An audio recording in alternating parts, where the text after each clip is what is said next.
Hello friends, स्वागत है आप सभी का आपके अपने चैनल मॉडर्न स्टडी में। मैं अरशद खान आज आपके साथ बीए थर्ड ईयर के ज्योग्राफी का पहला पेपर जो आपका फर्स्ट पेपर है उसके पहले अध्याय के साथ आपके सामने हाजिर हूँ। फर्स्ट चैप्टर जो आपका है, तो ये आपके ज्योग्राफी के फर्स्ट पेपर का पहला चैप्टर है। ज्योग्राफी आपका 3 पार्ट में बटा हुआ है, 3 पेपर होते हैं आपके। तो ये पहले पेपर का पहला चैप्टर है जिसका नाम है कि प्राचीन काल में भारत का भूगोल। पुराने समय में हमारे भारत का भूगोल किस तरह से था, भूगोल के बारे में जानकारियां हमें कहाँ से मिलती थी और किस आधार पर हम भारत के भूगोल की बात करते हैं, उसको यहाँ पर स्पष्ट करना है इस चैप्टर में। तो हम यहाँ पर जो भी बात करेंगे क्वेश्चन के हिसाब से बात करने वाले हैं कि जो इम्पोर्टेंट क्वेश्चन है आपके एग्जाम में रिपीटेड क्वेश्चन है, बार बार पूछे जाते हैं, उसी क्वेश्चन पर बात करते हैं। तो पहला जो चैप्टर है आपका, समझ लीजिए उसका एक ही क्वेश्चन सबसे इम्पॉर्टेंट है और वो क्वेश्चन पूरा चैप्टर कवर करता है। वो क्वेश्चन कौन सा है कि प्राचीन भारत में भूगोल का विकास किस तरह से हुआ, इसके बारे में विवरण प्रस्तुत कीजिए। यानी कि पूरी तरह से बताइए किस तरह से पुराने समय में हमारे भारत का भूगोल विकसित हुआ। आप देख सकते हैं ये कितने सनों में पूछा गया क्वेश्चन है। 2007, 8, 9 में दीर्घ उत्तरीय में ये पूछा गया क्वेश्चन है। उसी को अथवा करके देखिए लिखा हुआ है कि भारत में वैदिक कालीन भूगोल की प्रमुख अवधारणाओं का वर्णन कीजिए। 2005, 7 और 15 में पूछा गया है। अथवा प्राचीन भारत में भौगोलिक ज्ञान के विकास की संक्षिप्त व्याख्या कीजिए। 2016 में पूछा गया है। संक्षिप्त मीन्स टिप्पणी लिखना होगा आपको 200 शब्दों में, और जो ये बड़े बड़े क्वेश्चन है ये आपको 1000 शब्दों में लिखना होगा। तो इस तरह से आपका एग्जाम में पूछे जाते हैं इस चैप्टर से क्वेश्चन। तो अगर आपने हमारी पिछली वीडियोस नहीं देखी है तो आप आई बटन पर क्लिक करके हमारी बीए थर्ड ईयर की, BA first year, second year जो भी है हमारी प्लेलिस्ट पे अगर जाएंगे तो वहाँ पर आपको सब कुछ मिल जाएगा। तो चलिए दोस्तों शुरू करते हैं अपनी आज की वीडियो। तो ये है आपके सामने क्वेश्चन जो कि आपके चैप्टर से रिलेटेड है। तो आपको पता ही है हमारे भारत की जो सभ्यता है अति प्राचीन है और आदिकाल से ही यहाँ ज्ञान की प्राप्ति होती रही है। हमेशा से भारत विश्व गुरु रहा है। तो यहाँ की सभ्यता और संस्कृति ईसा से भी 4 से 5 हजार साल पूरे पहले की मानी जाती है। ईसा मसीह से भी 4 से 5 हजार साल पहले। तो प्राचीन भारतीय भौगोलिक ज्ञान का विवरण तो विभिन्न स्थलों की खुदाई से या तो सामग्री एवं तत्कालीन ग्रंथों से प्राप्त होता है। संभवतः जो प्राचीन भारत में ऐसा कोई ग्रंथ नहीं लिखे गए जिन्हें मूलतः भौगोलिक ग्रंथ कह दिया जाए। यानी कि कोई ऐसा ग्रंथ नहीं लिखा गया जिसको हम कह दें कि ये भूगोल के ऊपर लिखी गई किताब है। यहाँ आर्यों के आगमन के बाद धार्मिक ग्रंथों की रचना हुई। आर्य जब भारत में आए उसके बाद धार्मिक ग्रंथों की रचना होना शुरू हुआ, जिनके आधार पर भारत के भौगोलिक चिंतन के बारे में जानकारी थोड़ी बहुत मिलती है। आर्यों का जो सबसे प्राचीन ग्रंथ है उसका नाम है ऋग्वेद, जो विश्व का भी सबसे प्राचीन ग्रंथ माना जाता है। इससे अनेक ऋषियों के अनुभव एवं चिंतन का विवरण मिलता है। प्राचीन भारत में ग्रंथों में खगोलीय भूगोल का अच्छा विवरण मिलता है। खगोलीय भूगोल में हम बात करें तो उसके अंतर्गत कौन कौन सी चीज आते हैं, सूर्य हो गया, चंद्रमा हो गया और इससे रिलेटेड जो नक्षत्र होते हैं इसका हमें अच्छा खासा विवरण मिल जाता है। तो इन ग्रंथों में पृथ्वी के आयु की भी कल्पना की गई है कि पृथ्वी कब से बनी हुई है। इसके साथ साथ पृथ्वी के भौतिक भूगोल तथा पृथ्वी, वायुमंडल, सागर, महासागर, पवन, बादल, ऋतु परिवर्तन तथा प्राकृतिक भू भूद्रव्यों के जो वर्णन है वो हमें वेदों में मिल जाते हैं। तो पौराणिक ग्रंथों में ज्वार भाटा एवं द्वीपों का भी विवरण मिलता है। अगर आप स्कंद पुराण उठा करके पढ़ते हैं तो भारत में 9 द्वीपों का उल्लेख किया गया है। यद्यपि अगर हम विष्णु पुराण उठाते हैं तो उसमें 7 द्वीपों का उल्लेख मिलता है। प्राचीन ग्रंथों में पर्वत का भी उल्लेख हमें कई जगह पर मिलता है। पर्वत, वन हो गए, प्राकृतिक सौंदर्य हो गया, नदी, झील का भी हमें उल्लेख मिलता है। इसके साथ साथ मानव की आर्थिक क्रियाओं, पथा, कृषि, पशुचारण, वन उद्योग, वस्तु निर्माण, व्यापार और तमाम सारी जो मानवीय वस्तुओं का उल्लेख है ये सभी मिलता है। तो इन सब चीज़ों के आधार पर अगर हम बात करते हैं भारत के भूगोल के बारे में तो इसके भूगोल को कई आधारों 2 भागों में हम बांट सकते हैं मुख्य रूप से। अगर हम इसके बारे में चिंतन करते हैं तो कौन से 2 रूप हैं, नंबर 1 सामान्य भूगोल, जनरल ज्योग्राफी जो है उसके बारे में, और दूसरा है आपका विशिष्ट जो स्पेशल ज्योग्राफी है, ज्योग्राफी से रिलेटेड। तो 2 भागों में हम इसको बांट सकते हैं। नंबर एक क्या हो सकता है आपका? सामान्य भूगोल। सामान्य भूगोल के अंतर्गत हम किन चीज़ों को रखेंगे उसके बारे में एक एक करके बात करते हैं। तो सामान्य भूगोल के अंतर्गत विश्व एवं ब्रह्मांड का जो पूरा पूरा अध्ययन है उसको किया जा सकता है। उस समय ऐसे कोई ग्रंथ नहीं थे जिसके माध्यम से हम भौगोलिक ज्ञान का प्रसार होता या हम उनके बारे में जान सकते। प्राचीन ऋषि मुनि ही ऐसे ज्ञान के आधार थे, अतः यह ज्ञान जन साधारण में प्रचलित नहीं था। यानी कि जो भी जानकारियाँ थी, जो भी ज्ञान थे, वो ऋषि मुनियों तक ही सीमित थे। वो जन साधारण में बुक के द्वारा या किसी थ्योरी के द्वारा या जिस तरह से आज टेलीविज़न, रेडियो, समाचार, इस तरह से तो कोई व्यवस्था थी नहीं। तो जो ज्ञान था भूगोल के बारे में थोड़ा बहुत, वो ऋषि मुनियों तक ही सीमित था। लोग जो आम जनता थे उनको इस बारे में ज्ञान नहीं था।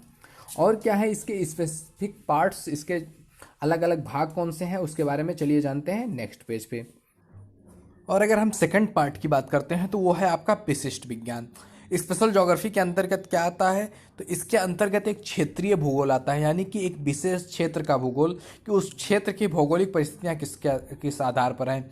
इसके क्षेत्र विशेष आसपास की जो भौगोलिक परिस्थितियाँ होती है वहाँ से सभी लोग अवगत होते हैं। मानव जल, थल, वायु, वनस्पति, पशु एवं मित्रों के प्रति सचेत था। भारतीय भौगोलिक ज्ञान को निम्न भागों में हम विभाजित कर सकते हैं। कुछ 5 जो मुख्य इम्पॉर्टेंट चीज़ें हैं जिनके आधार पर हम भारत की जो पौराणिक भूगोल है, भारत की जो पुरानी भूगोल है, उसको हम एक सांचे में ढाल सकते हैं, यानी कि एक रूप दे सकते हैं 5 भागों में बांट करके। वो कौन कौन से भाग हैं आप देख सकते हैं। नंबर 1 है आपका सिंधु सभ्यता काल। तो सिंधु का जो समय था उस समय कैसा था काल। दूसरा वैदिक काल, और तीसरी ये बात करते हैं तो महाकाव्य काल, और चौथा पौराणिक काल, और पांचवा बुद्ध का काल। तो इन 5 भागों में भारत के विशिष्ट भूगोल को बांटा गया है। तो एक एक पार्ट के बारे में हम जानते हैं अच्छे से। तो चलिए पहला जो आपका पार्ट है सिंधु सभ्यता काल। तो सिंधु के जो सभ्यता काल है इसके बारे में बात करें तो सिंधु सभ्यता काल में भौगोलिक ज्ञान की जानकारी हमें बहुत कम उपलब्ध थी। क्यों? क्योंकि उस समय इस काल में कोई भी ग्रंथ हमें रचना में नहीं मिलता था, यानी कि कोई भी ग्रंथ उस समय हमें इस तरह से उपलब्ध नहीं था जो हमें भौगोलिक ज्ञान के बारे में बताए। तो ये जो जानकारी मिली है वो हमें ज़मीन को खोद करके नीचे निकले नगरों, समान प्राचीन अवशेषों, उन सभी चीज़ों से हमें ये सब चीज़ें प्राप्त हुई हैं कि ज़मीन की खुदाई के बाद जो चीज़ें हमें मिली हैं उन चीज़ों के आधार पर ही हमें सिंधु काल की जो सभ्यता है, उस समय की भौगोलिक परिस्थितियाँ, उसके बारे में हमें जानकारी मिला है। मोहनजोदड़ो और हड़प्पा आदि की खुदाई से प्राप्त विभिन्न जो सामग्रियाँ मिली हैं, उनके जो भग्नावशेष थे, जो शेष चीज़ें मिली थी, भवन थे, उनके जो टूटे फूटे अंश हमें मिले थे, उस पर जो लिखी हुई लिपि थे उस काल के भौगोलिक ज्ञान के बारे में हमें जानकारी देती है। इन तथ्यों से हमें यह पता चलता है कि उस समय के लोगों को भूगोल के विभिन्न पक्षों की जानकारी थी। इस काल में नागरीय सभ्यता का विकास बहुत कम हुआ था और इस काल में निवासियों ने आर्थिक दृष्टि से कृषि, उद्योग, व्यापार, परिवहन, भवन निर्माण, नगर नियोजन, नौकायन एवं रसायन विद्या में पर्याप्त विकास कर लिया था। उस समय जब सिंधु घाटी की सभ्यता थी, सिंधु घाटी के लोगों का जीवन काल था, तो उस समय कोई हमें ऐसा ग्रंथ नहीं मिलता जिसके आधार पर हम ये बात कर सके कि उस समय की भौगोलिक परिस्थितियाँ ऐसी थी। लेकिन जो हमें उस खुदाई से प्राप्त जो अवशेष हैं उनके आधार पर हम उसके बारे में अनुमान लगा सकते हैं। तो ये था आपका पहला पॉइंट, सिंधु घाटी का काल। दूसरा है आपका वैदिक काल, जो कि 3500 ईसा पूर्व से लेकर के 1500 ईसा पूर्व तक चला था। ये क्वेश्चन आपसे पूछा गया है। वैदिक काल एक टिप्पणी के रूप में जो 200 वर्ड्स में आपको लिखने होते हैं। 2005 में पूछा गया है, 2007 में यह पूछा गया क्वेश्चन है। तो वैदिक काल वह युग है जिस युग में 2000 से 1000 ईसा पूर्व तक इसको माना जाता है। इसमें वैदिक ग्रंथों की रचना हुई, जो वेद पुराण की रचना हुई इसी समय हुआ। विश्व के प्राचीन साहित्य में वेदों का स्थान सबसे ऊपर है। वेद का जो शाब्दिक अर्थ होता है उसका शाब्दिक अर्थ ही होता है ज्ञान। तो वस्तुतः जो आर्य ऋषियों ने प्राचीनतम ज्ञान इन्हीं वेदों के अंतर्गत सुरक्षित रखा है। ज्ञान के प्रचार प्रसार का स्रोत भी वेदों को ही माना जाता है। तो ज्ञान का जो परिक्षेत्र है वो किसी काल या देश से संबंधित नहीं होता, बल्कि जो इसका क्षेत्र है वो असीमित होता है। इसलिए वेदों को अंततः सार्वभौमिक व शाश्वत कहा जाता है। वैदिक साहित्य में आचार्य कुल ने वेद अध्ययन करने का लेख मिलता है। ऐसा माना जाता है कि आर्यों ने यहाँ प्रवेश करके या तो साहित्य रचनाएं की थी या पहले ज्ञान की रचनाओं को स्वयं याद किया, फिर धीरे धीरे इसको भाषा के रूप में उपलब्ध कराया लोगों को। इस काल के भौगोलिक ज्ञान के जो प्रमुख स्रोत हैं वो कौन कौन से हैं? वेद है, ब्राह्मण ज्ञान ग्रंथ है, आर्यक है, उपनिषद है। ये सारी चीज़ें हैं जो हमें उस काल के बारे में, उस काल की भौगोलिक परिस्थितियों के बारे में जानकारी देते हैं।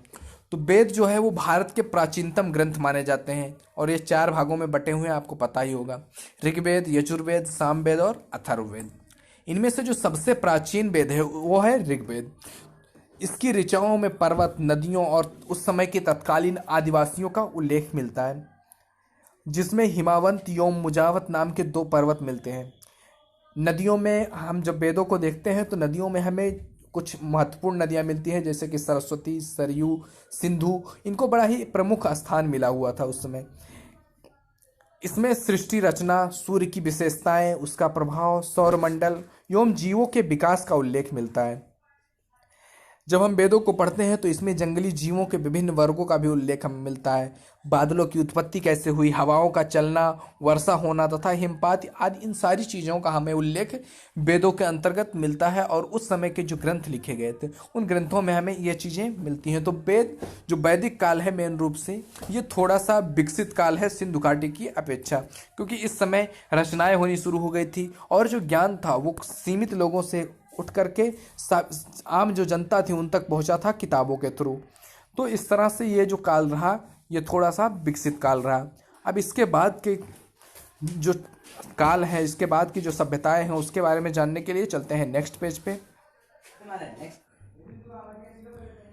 तो ऋग्वेद में हमें वायुमंडल का भी उल्लेख मिलता है। हम जब ऋग्वेद को उलटते हैं तो उसमें वायुमंडल का भी उल्लेख मिलता है। इसमें उत्तमा, परमा और तृतीय नाम की वायुमंडलीय परतें बनाई जाती हैं, जिसमें मानव के विभिन्न उद्गमों तथा कृषि, पशुपालन, सिंचाई एवं धातु उद्योग के बारे में भी उल्लेख मिलता है।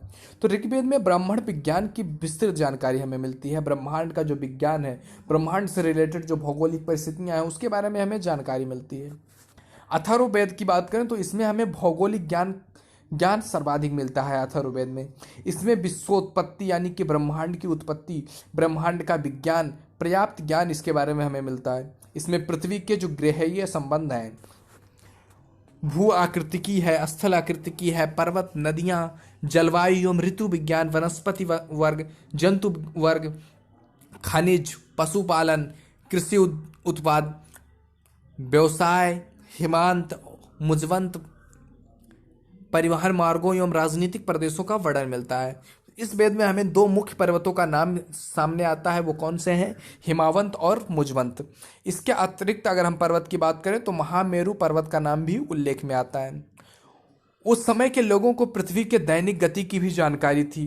उन्हें पता था कि सूर्य एक वर्ष में 12 तारा समूह से गुजरता है। उन्हें सूर्य ग्रहण एवं चंद्र ग्रहण की भी जानकारी थी, यानी कि उस समय इतना विकसित था विज्ञान कि हमें इन चीज़ों के बारे में उस समय भी पता था।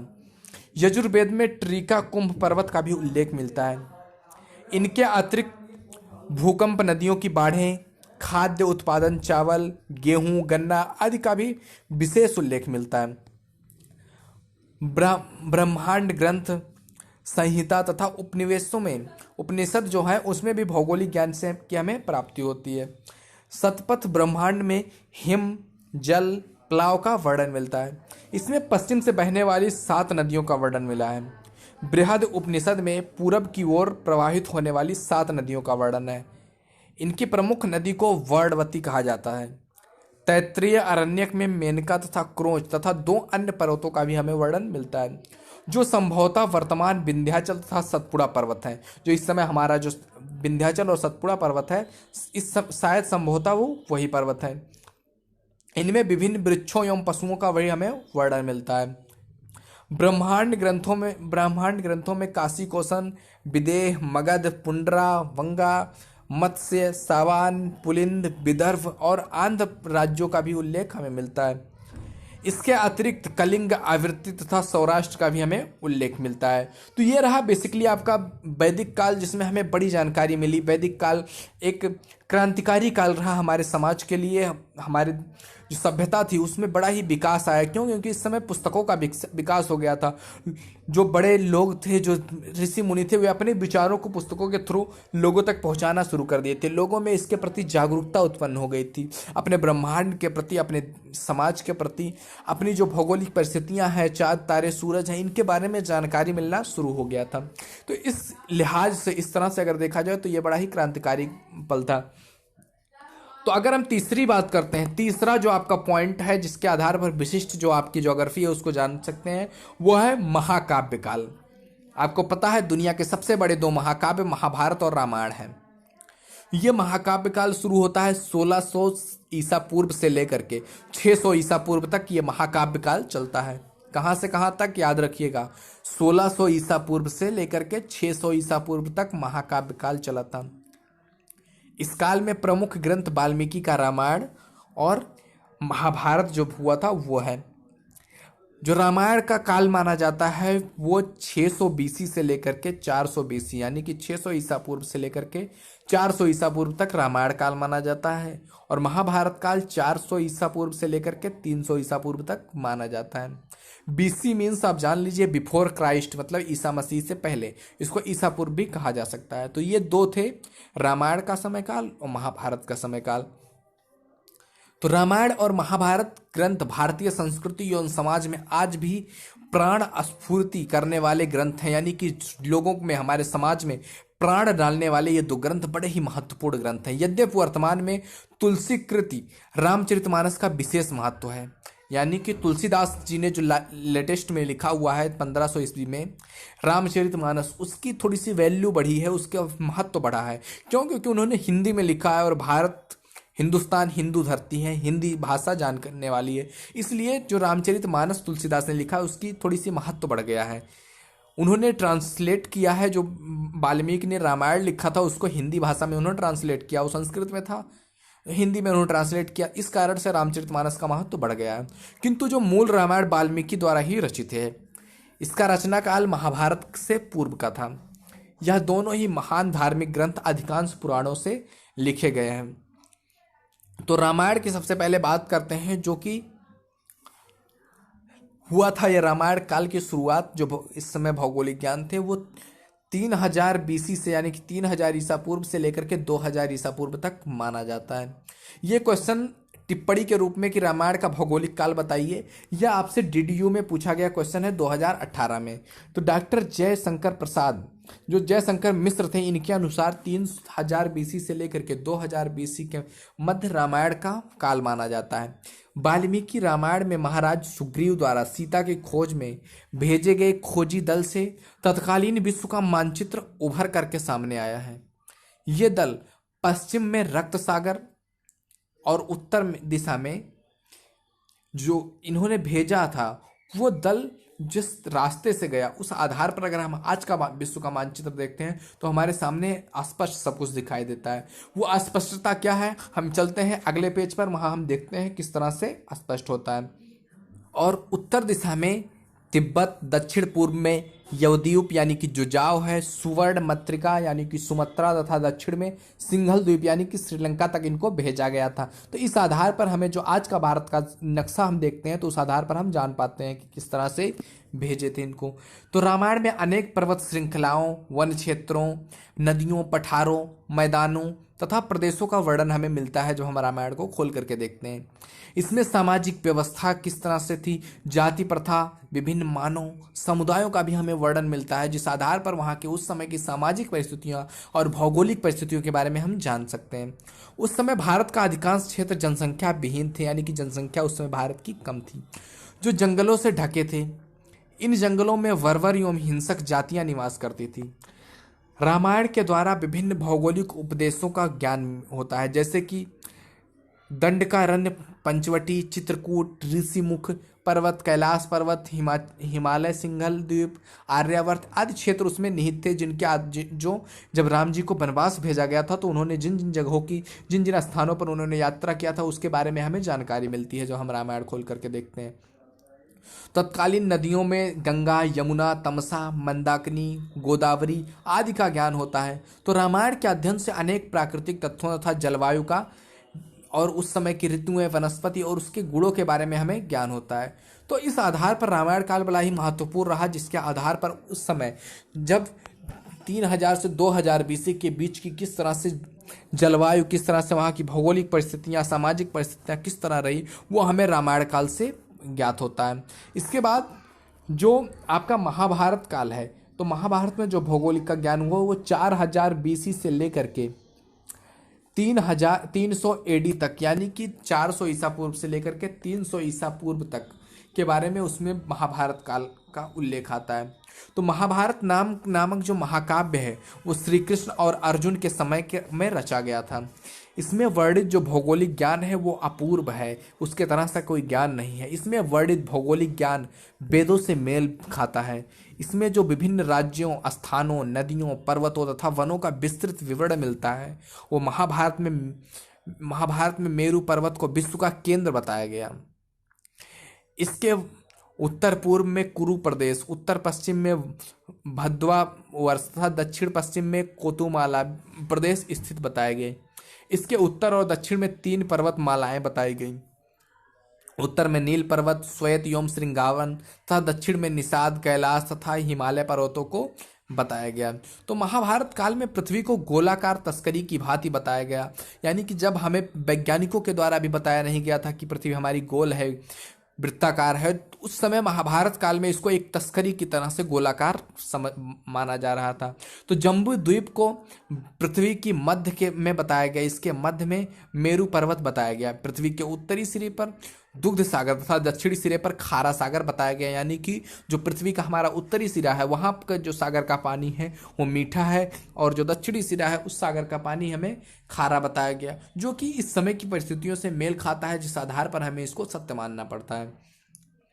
इसके बाद जो दोस्तों है ये पौराणिक काल है। इसके बाद दो देखिए, ये भी बड़ा ही इम्पॉर्टेंट है, लेकिन वीडियो ज़्यादा लंबी होती जा रही है, इसलिए हम इस चैप्टर का सेकंड पार्ट आपके सामने जल्द ही लेकर के आएंगे, जिसमें आपको पौराणिक काल में भौगोलिक ज्ञान का महत्व और बुद्ध के काल में भौगोलिक ज्ञान का क्या महत्व रहा। क्योंकि पौराणिक काल में जब आप जाएंगे तो तमाम सारे पुराण हैं, उनके बारे में हम गहन अध्ययन करने वाले हैं, उस पुराण के बारे में जानने वाले हैं। तो वीडियो थोड़ा सा बहुत लंबा हो जाएगा, 40-50 मिनट का हो जाएगा, इसलिए मैं सोच रहा हूँ वीडियो यहीं पर बंद करते हैं। मिलते हैं अगली वीडियो में। इसके आगे देखने के लिए चैनल को जरूर सब्सक्राइब कीजिए, आपको इसके आगे की वीडियो अगले वीडियो में मिलेगा। तो दोस्तों, पसंद आया हो तो लाइक जरूर कीजिए, नए हो चैनल पे तो एक बार दिल से सब्सक्राइब कीजिए। आपको आपके एग्जाम के लिए सच कह रहे हैं एकदम इंपॉर्टेंट चीज़ें आपको मिल रही हैं जो आपको कहीं और नहीं मिलेगा। तो वीडियो को अंत तक देखने के लिए आपका बहुत बहुत धन्यवाद।